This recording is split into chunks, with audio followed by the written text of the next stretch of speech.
And now that we've had a forum here in New Hampshire with most of the candidates, and we've had the first major debate with all the candidates, and people are starting to see, how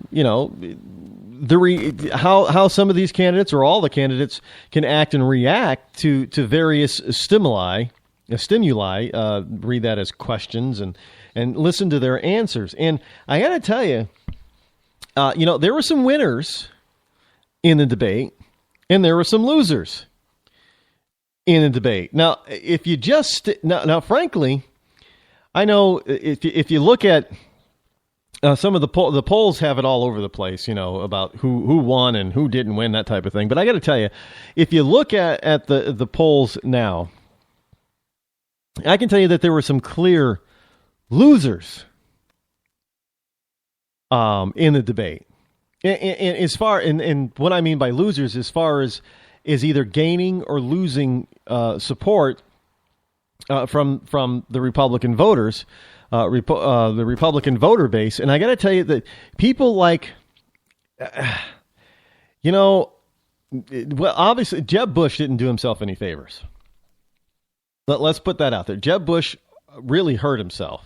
I think he did. And I think the polls are probably, reflecting some of that, especially on his stance with, supporting big government education and Common Core and things like that. That is now, if you're actually sticking your finger up in the wind, your moist finger up in the wind to see what direction the wind is blowing about what people are feeling and thinking. There's no way in hell that Jeb Bush should have been so staunchly in favor of Common Core. I mean, even a lot of Democrats don't like Common Core. That was a losing argument in his part. Now, I don't know who his handlers are, or who told him that he should stick to his guns on this thing, but it really harmed him. Another person who I thought came across as a big loser is Chris Christie. Now, his spat between that he had with Rand Paul did not serve him. It did not serve Chris Christie. Now, Chris Christie came across, and he was shown to be a big government Republican. Hey, he's even out there trying to double down on it. Well, out there saying, well, sometimes, we got to give up a little bit of liberty in order to be secure. And I don't know how many times, everybody has, in one form or fashion or another, has, paraphrased or quoted Ben Franklin and other founding fathers saying that, basically, if you're willing to give up a little bit of liberty for a little bit of security, you deserve neither liberty nor security, and indeed you will have neither liberty nor security. So you're basically going to be trading one tyrant for another. So if you're going to go ahead and say, well, we're going to give up liberty so we can be secure from Islamic terrorism, well, you're giving up the tyrant of Islamic terrorists to your own government, and we know that our own government can be at times quite oppressive towards American citizens. That's not up for debate. That's a fact. That's a fact, Jack. So the whole notion that we should go ahead and continue doing the same, and I think what Rand was really trying to put across was, one, it's against the Constitution, people's liberties, that the government should even think about doing this, and two, it really isn't helping to fend off any type of terrorism, because they're focusing on so-called homegrown terrorism. Now, don't get me wrong. Yes, there are some people that are roaming around the streets of America that have been radicalized, or they've gotten into, radicals have gotten into the country, and they're roaming around the streets of America. And yet we need to, try to be able to find out who they are and keep track of them. But to keep track of everyday people, and we're noticing that people are getting tripped up on other issues besides terrorism. And it's just not right. Maybe these people were probably of the mindset, giving up a little bit of freedom in order to have some security. Well, how secure are you if the government can come in and just take whatever they want from you without due process? Or how secure are you if they just decide that they're going to track you because, I don't know, maybe you didn't intend for a particular word that you use to be construed in the wrong way, like a terrorist or criminal, but you get flagged, and now all eyes of the government are on you, and as soon as you jaywalk, they're right there to pick you up. This is not going to keep America safe. And if you're giving up, what is the point of giving up liberty? Liberty is what this country is all about. And if you're going to change the basic foundation of what this country is about, well, all the terrorists, they've won.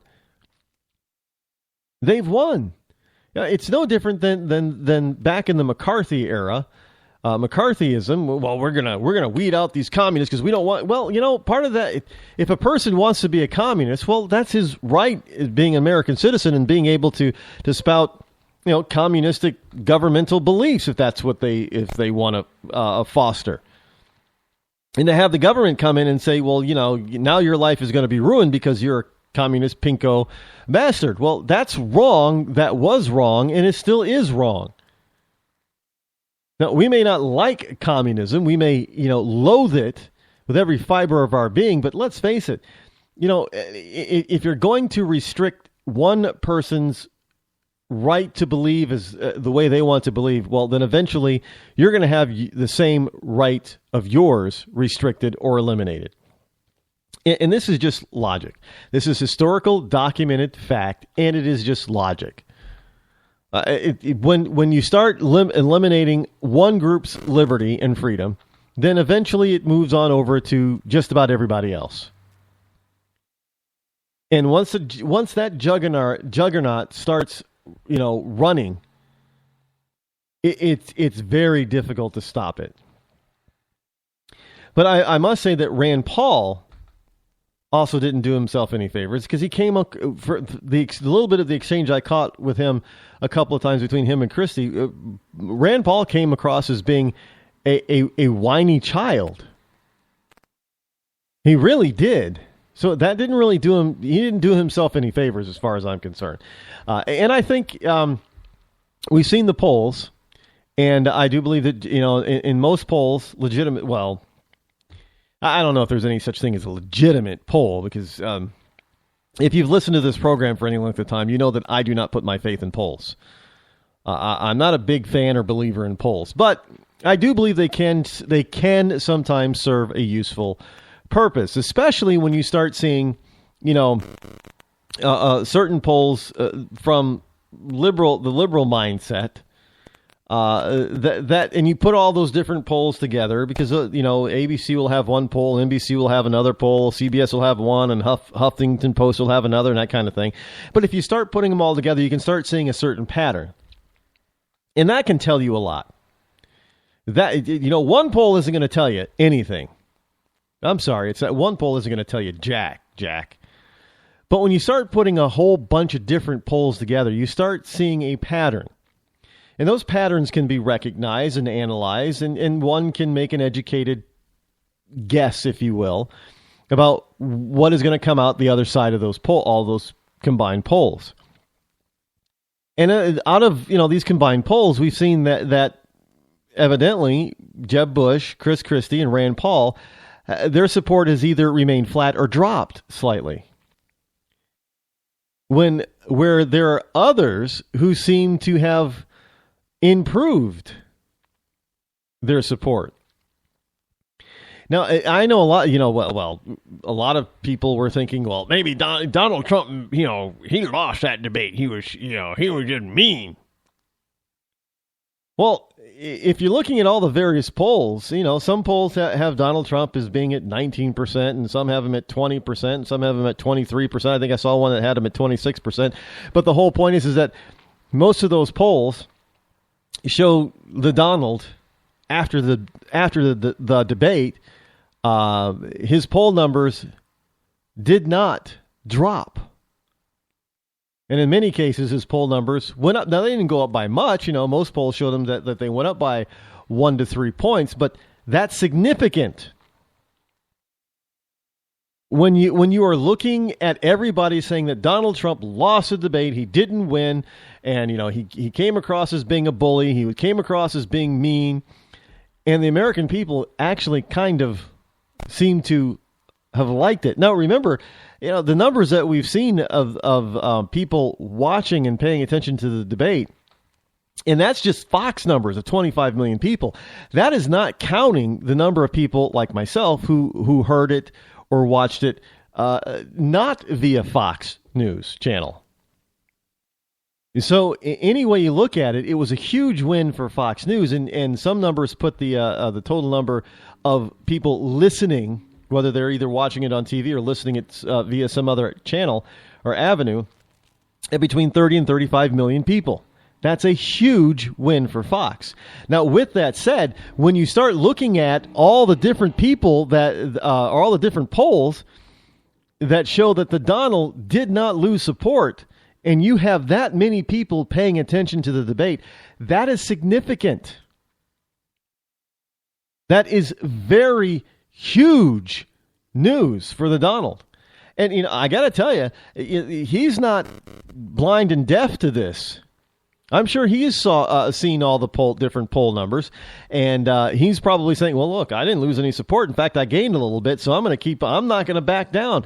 So we're definitely going to keep hearing, at least for the short term, hearing the same brash Donald Trump. Now, whether he's able to take it all the way to the finish line remains to be seen. I know a lot of pundits are saying, well, no, he can't make it all the way. Well, those same pundits already had him dropping out of the race by now. Those same pundits were saying, well, Donald Trump does this, he's going to lose big time and lose support, and everybody's going to see what Donald Trump is really like, and he's going to lose a ton of support. Well, none of that stuff from the pundits has come to fruition, at least not yet. So, will it? I don't know. I'm not a future seeker or I can't. Geez, now I can't even think of off the top of my head. Can't even think of what it is that you would call it. But so it's it is. I guess it is what it is. But the Donald is not really losing any support, and those people who are predicting his demise are sorely wrong, at least for now. But there have been some surprises of some people surging in the polls, gaining support because of their performance in the debate. Now, quite frankly, there's a whole notion that the Donald thought that he was picked on a little bit too much, and that the questions were a little bit more pointed towards him than others, and they were a little bit unfair. But, that's what happens when you're the front runner. That's all I can say to Donald Trump is that basically happens when you're the front runner. Now, granted, Mr. Trump put a bullseye on his back simply by being who he is.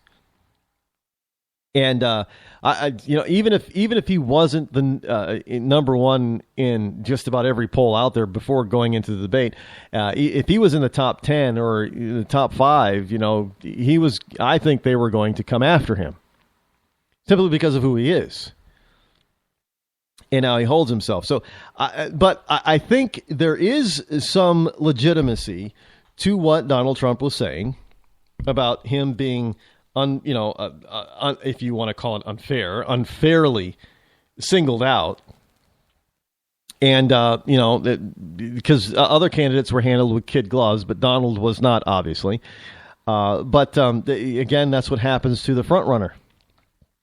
The front runner is always going to be hammered by the media. And I know that some people are probably thinking, well, this is Fox News? This can't be Fox News. Why would Fox News do this to Donald? I thought, because they're part of the lamestream media. That's why I say I don't watch Fox News. But frankly, I was a little bit surprised by Megyn Kelly's performance. Now, of course, I'm not going to say what Donald Trump said about her, but he may have a point, a certain point, not the way he said it, but what he was meaning. And, we'll continue that when we get back, folks.